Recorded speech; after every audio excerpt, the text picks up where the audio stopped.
नहीं परतीत जो यह संसारा, दर्ब की चोट कठिन कै मारा। सो तो से सो जाय लुकाई, काहू के परतीत नाई। चले लोग सब मूल गमाई, यम की बाढ़ी काटी नहीं जाई।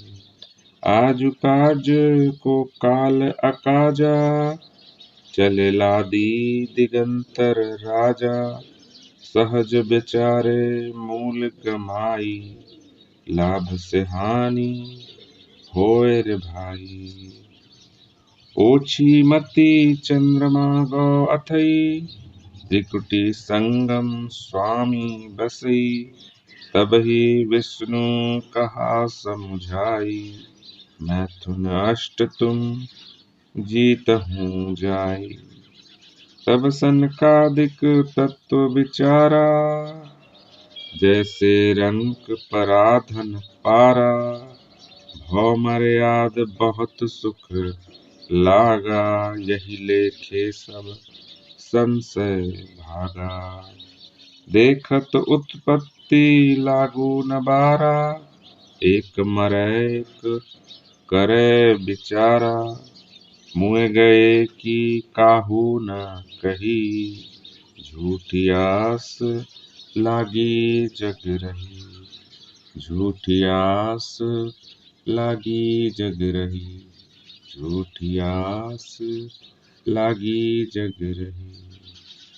संत शिरोमणि कबीर दास जी अपने कबीर बीजक की रामायणी में कहते हैं कि धन दौलत की इच्छा रूपी कठिन मार लग जाने के कारण सांसारिक मनुष्यों को सत्य बात पर विश्वास नहीं होता। वे यह नहीं समझना चाहते कि धन दौलत तो अंत में नष्ट हो जाएगी, अतः लोग मोक्ष का मूल शरीर को खोकर माया मैं के चक्कर में फंस गए हैं। क्योंकि यमराज की कठिन बेड़ियों को कोई नहीं काट सकता और न ही इसको काटने का साधन है। लोग माया के आक्रमण को काटने में असमर्थ हैं। आज कल्याण करने का तुम्हारा अवसर है, क्योंकि पता नहीं कल को देख पाएंगे या नहीं। संसार के बड़े बड़े राजे महाराजे अपना सब कुछ यहीं छोड़कर अपने कार्यों की गठरी को साथ लेकर इस संसार से विदा हो गए। माया की भूल भुलैया में पड़कर व्यक्ति अपना विवेक खो बैठते हैं, अर्थात मुक्ति की मूल पूंजी शरीर को गंवा देते हैं। योगियों की राय है कि परम तत्व त्रिकुटी में रहता है, इसलिए इसे प्राप्त करने हेतु वे योगाभ्यास करते हैं। जबकि मन जब सत्य रूप विचार से हीन रहता है, तो वह सर्वेंद्रियों को भोग विषयों में लिप्त कर देता है और स्वयं अधिष्ठात चंद्रदेव में लीन हो जाता है।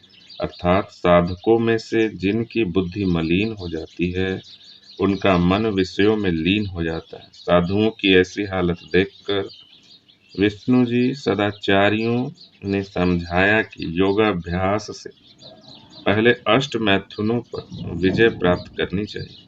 सनकादिकों और मुमुक्षुओं ने आत्म तत्व का विचार किया तो वे बहुत संतुष्ट हुए, मानो जैसे दरिद्र को भारी संपत्ति प्राप्त हो गई हो। मोह माया में पड़कर एक व्यक्ति पतित हो रहा है और दूसरा उसी माया में गिरने को तैयार है। यह कोई नहीं कहता कि जो आदमी मोह माया की भूल भुलैया में पड़कर मर गए, वे धोखे में जीवन खो बैठे, और जो आदमी जीवित रहते हैं, वे मोह माया की झूठी आशा में फंसे रहते हैं।